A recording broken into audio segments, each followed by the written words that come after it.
Is it possible that you not understanding the yin and yang of business could be destroying all your efforts to grow your business today? Today, I'm going to tell you how I messed up so you don't have to make the same mess up and you can actually start growing your business today. We're going to talk about some amazing entrepreneurs and I'll give you some real life examples of what they're doing actually make changes in their business and how we can follow their suit.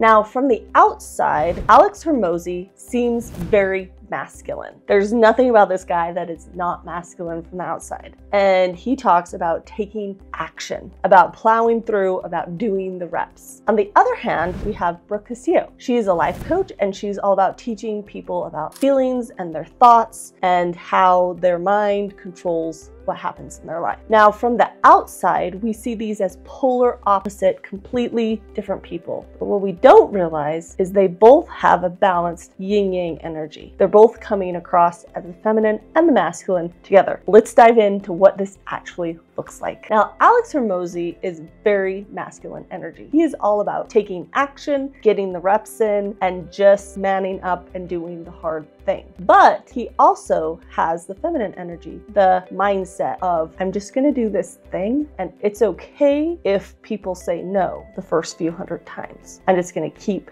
getting this done. And while he doesn't go too deep into that feminine energy of the mindset and the thoughtfulness, he does have that heart to make that even, and that is one of the reasons that he is so successful. Now, let's turn to my second person that we're going to be talking about, Brooke Castillo. She is a powerful life coach and she teaches people how to be in their mind. She also talks about taking action, about setting large goals and then taking action to get to those large goals. And she is so successful because she has that that yin and the yang energy together. Now I want you to do some introspection. Look at your business. Are you in your mind? Are you in your heart? Are you feeling? Are you thinking about things? Are you trying to be in a good mindset all the time? Or are you just in your mind and you're plowing through it and you're white knuckling it and you're getting the work done? Now, both of these things are good and both of these things are needed. But if you only have the one in your business, you can't have an equal balance. You will not proceed. You will not be able to reach the achievement that you could if you're able to balance both your energies. Early on in my life coaching career, I knew nothing about this. I was all about the feeling,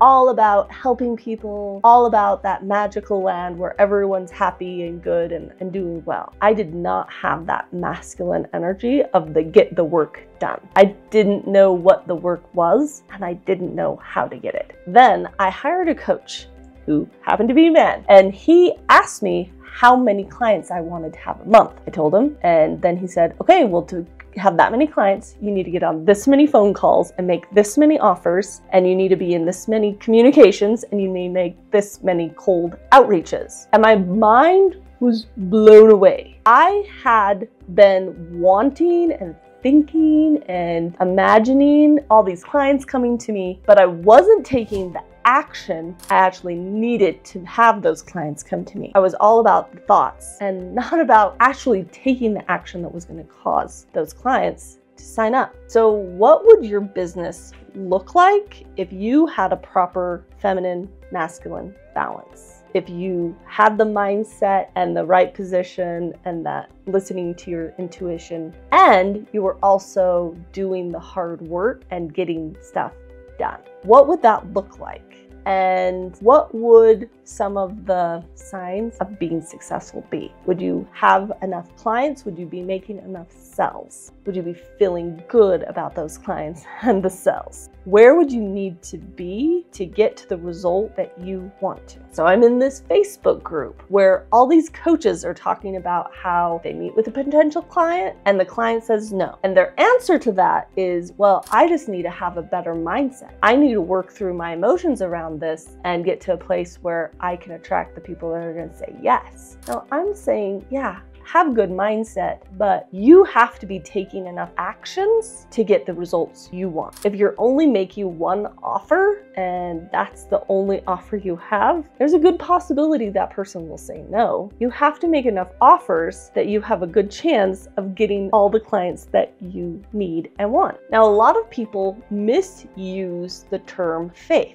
They think that faith is just believing, sitting, and waiting for the good things to happen in their life. But faith is taking action in the face of not knowing what's going to happen, but believing it's going to be for your good. I was listening to a podcast where a lady talked about how she was going to go into music. She had no money and she needed to make a music video in order to become successful. And she needed about $10,000. And she didn't know where the money was coming from. But in faith, she hired all the people that she needed. She hired the studio. She got everything ready. She was moving. And miraculously, a guy donated money to her cause that was enough to keep her going. Now, in business, yes, sometimes you'll have amazing things happen and clients just come to your door waiting to pay you money. But a lot of the times you're going to have to take action in faith that something good is going to happen, that someone is going to say yes. And sometimes you'll have to do some uncomfortable things, like making offers to a lot of people that are going to say no. And you can either make that a learning experience, or you can be like, you know what, I hate this, and you can stop. But unless you continue to move forward, your business will never grow. Unfortunately, I see this destroy so many coaches out there, and I want you to be aware of it so that you know how to proceed forward. So many coaches are very good at being in their emotions, at having a positive mindset and working through their mindset problems and being able to create results, having a positive mindset. And that is good. The problem is they don't have the other half.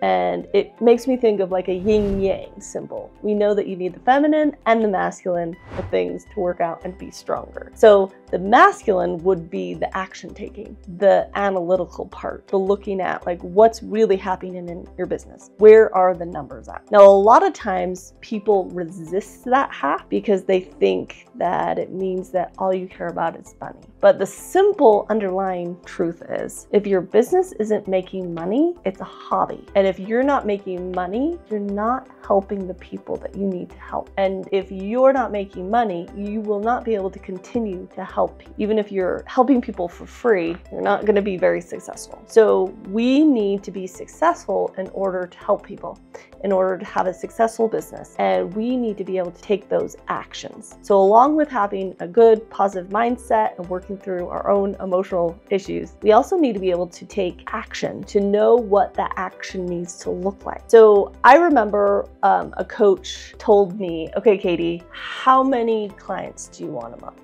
I told him, how many bookings do you need? What is your close rate on your booking? Which at that time I didn't even know. And then they asked me, okay, so how many conversations do you need to get into? And how many cold outreach messages do you need to be sending out a week? Because I was so stuck in my thoughts and my feelings about things, I didn't even know any of that existed. I just thought magically I would attract people that would want to be coached by me. And that changed the way I saw business, and it changed the way I was able to help people. It changed everything. So in your business, if you really want to help people, yes, you have to be obviously connected with your thoughts and your feelings and listen to your gut, but you also need to know what actions need to be taken. What are those metrics that you need to be following? What are your numbers? What are those things going to look like when you're successful? And now once you have both of these things in a balance, then you will be able to have success. Then you will be able to have a successful business that can help lots of people, and you can get people really good results. So let me know, are you even aware of this? Are you tracking your actions? Do you know what actions you need to be successful, or am I the only one who had to have a wake-up call? I'd love to know. Let me know in the comments. I just want to tell you, I believe in you. I know that you can grow your business. I know that you can be amazingly successful. Just keep doing it. Keep having that action and keep having those positive mindset, and you will make it. You're going to make it. It's going to be fine. And I will see you next time. Goodbye.